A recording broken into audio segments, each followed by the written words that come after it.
ओम श्री गुरुवे नमः। प्रणाम भगवान। आत्मदर्शी बाबा नगीना साहब जी के द्वारा रचित अद्भुत ग्रंथ वेदांत वचन। भगवान इसका ज्ञान कांड चल रहा है, आज द्वितीय एपिसोड है। यहाँ से भगवान अब आगे प्रारंभ करते हैं। आत्मज्योति और बाह्य ज्योतियों की बात चल रही थी, अब भगवान आगे शुरू करते हैं। बाह्य ज्योतियाँ यद्यपि इंद्रियों की सेवा करती हैं और उनमें प्रकाश डालती हैं, उन्हें उभारती हैं, किंतु वे न अपने आप को जानती और न इंद्रियों को जानती हैं और न अपनी सेवा को जानती हैं, इसलिए जड़ हैं। आत्मज्योति मन को, मन के विचारों को, इंद्रियों को और क्या सूर्य, क्या चंद्र, क्या दीपक सबको जानती है, इसलिए स्वप्रकाश और ज्योतिषाम ज्योति अर्थात ज्योतियों की ज्योति है। इसी को संस्कृत में चेतन बोलते हैं। बाहरी ज्योतियों में तो केवल इंद्रियों को उभारना है, देखना नहीं। आत्मज्योति में तो उभारने के अतिरिक्त देखना भी है, इसलिए वह ज्योतियाँ दोषपूर्ण व तुच्छ हैं और यह आत्मज्योति पूर्ण ज्योति है। इसके अतिरिक्त उनकी प्रेरणा भी अल्प है बाह्य ज्योतियों की, क्योंकि सूर्य, चंद्र और दीपक तो केवल नेत्र में प्रेरणा करते हैं, कान या नाक में प्रेरणा नहीं रखते। आत्मज्योति तो क्या आँख, क्या नाक, क्या कान सब में प्रेरणा करती है और उन्हें देखती है, इसलिए व्यापक है। अन्य कारण से भी आत्मज्योति वह ज्योतियों की अपेक्षा श्रेष्ठ है। वह यह है कि वह ज्योतियाँ यद्यपि किसी कारण से मनुष्य के बाह्य व्यापारों के हेतु हैं, तो भी उसके व्यापार में अभिमान नहीं करती हैं। आत्मज्योति का तो उसके व्यापार में किसी प्रकार का अभिमान भी पाया जाता है, क्योंकि जब तक इंद्रियों में इसका स्वाभाविक अभिमान नहीं होता, तब तक वे इंद्रियां सब की सब व्यर्थ और निकम्मी होती हैं। देखो, जब यह आत्मा मन में और इंद्रियों में अभिमान करता है तो जागृत के व्यापार होते हैं, और जब इंद्रियों से अभिमान छोड़कर केवल मन में अभिमान रखता है तो स्वप्न के व्यापार होते हैं, और स्वप्न संसार के भोग दिलाता है। और जब मन से भी अभिमान छोड़कर केवल पंच प्राण में अभिमान रखता है तो सुसुप्ति हो जाती है, केवल पंच प्राण व्यापार करते हैं। और जब उनसे भी अभिमान छोड़ता है तो मृत्यु होती है। इस प्रकार के विचार से ज्ञात होता है कि जब आत्मज्योति का अभिमान इंद्रियों में होता है तब वे कर्ता भोक्ता होती हैं और अपने व्यापार करती हैं, किंतु बाहरी ज्योतियां उनमें अभिमान नहीं कर सकती। इस कारण से भी वे ज्योतियां दोषपूर्ण व तुच्छ हैं और यह आत्मज्योति पूर्ण ज्योति है।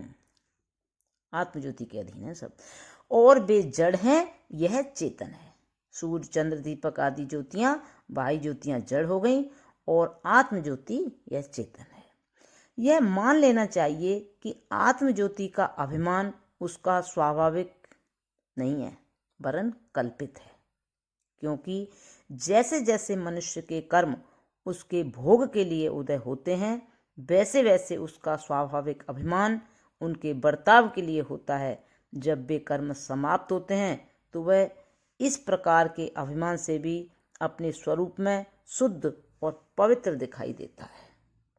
देखो, जब उसके कर्म जागृत के भोगों के उदय करता होते हैं तो उसका अभिमान इंद्रियों में प्रकट होता है। जब वे समाप्त होते हैं और स्वप्न के भोगों के कर्म उदय होते हैं तो उसका अभिमान इंद्रियों में नहीं वरन केवल मन में होता है। और जब जागृत और स्वप्न के भोग भी समाप्त होते हैं तो सुसुप्ति होती है। उस समय मन से भी वह अभिमान नहीं करता।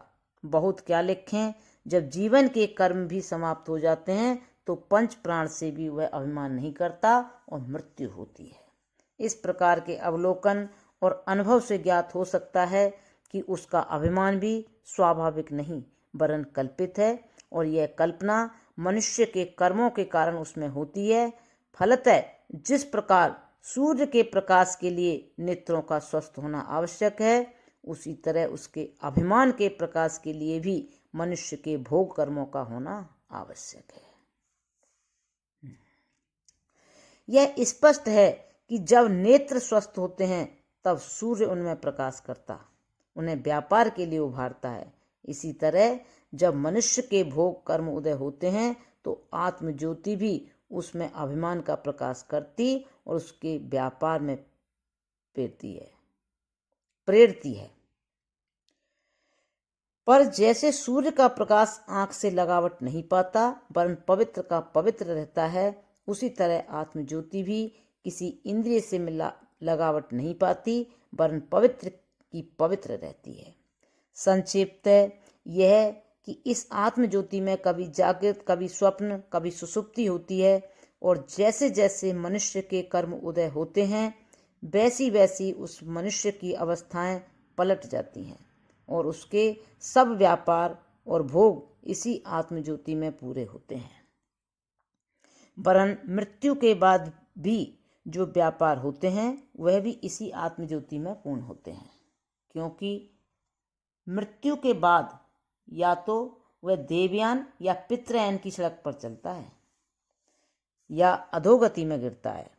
तो यद्यपि वहाँ उदान प्राण करता है तो भी जिस प्रकार कोई कारीगर दीपक में काम करता है वह उदान प्राण भी वहाँ इसी आंतरिक दीपक यानी आत्म ज्योति के द्वारा व्यापार करता है। देवयान सड़क पर उदान प्राण इसी आत्म ज्योति के प्रकाश में पहले उसे अग्नि और अग्नि से ज्वाला या लाट और अग्नि ज्वाला यानी लाट से दिन बनाता है, जैसा कि कर्म कांड के प्रकरण में स्पष्ट किया गया है। यहाँ पितृयान सड़क पर पहले धूम्र और धूम्र से अंधेरी रात, और अधोगति पर पहले भस्म, फिर मिट्टी, फिर वनस्पति आदि बनाता हुआ अंत में नारी गर्भ में ले जाता है। फिर देवलोक और पितृलोक में सोमराज या देवता रूप से उठता और भूलोक में नारी के गर्भ से पशु पक्षी व मनुष्य की योनियों में उत्पन्न कराता देवलोक, चंद्रलोक और भूलोक के भोग दिलाता है।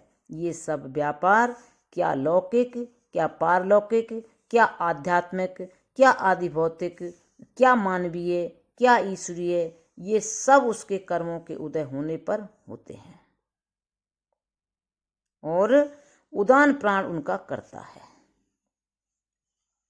इसीलिए इंद्रियां व प्राण वास्तव में कर्मों के बंधन में कर्ता और भोक्ता हैं।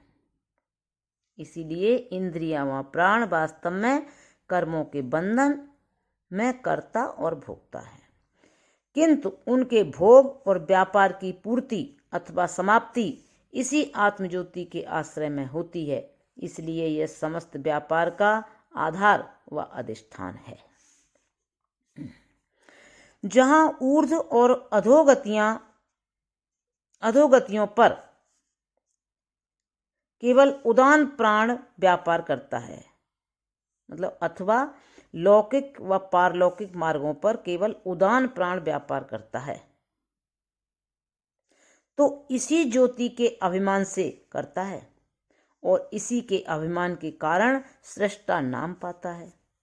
जब देवलोक या पितृलोक में ही प्राण नाना इंद्रियां रूप होकर ऊर्ध्वगति के भोग पाता है और द्युलोक के व्यापार करता है, इसी ज्योति के अभिमान के कारण ईश्वर या देवता नामों को पाता है, और यही उदान प्राण नरक लोक में या पशु पक्षियों में जीव नाम पाता है। ऊर्ध्व लोकों व परलोकों में तो पुण्य कर्मों के कारण वह स्वतंत्र यानी स्वाधीन होता है और यहाँ पाप कर्मों के कारण परतंत्र होता है। इसी तरह क्या पारलौकिक क्या लौकिक समस्त संसार चक्र इसी आत्मज्योति में अनादिकाल से चलती है और अपने अपने कर्मों के कारण ये प्राण अथवा इंद्रियां व प्राण कभी तो पारलौकिक, कभी लौकिक चक्र अथवा कभी ऊर्ध्वगति, कभी अधोगति में यात्रा करते हैं। और यह ज्योति सब व्यापारों का आधार व अधिष्ठान है और उनसे पृथक तथा अकर्ता अभोक्ता है, क्योंकि करना या पाना वास्तव में प्राण व इंद्रियों का काम है, ज्योति का नहीं। इसीलिए वह असंगात्मा है। प्रणाम भगवान। अब यहाँ से आगे कर लेंगे। ओम शांति शांति शांति।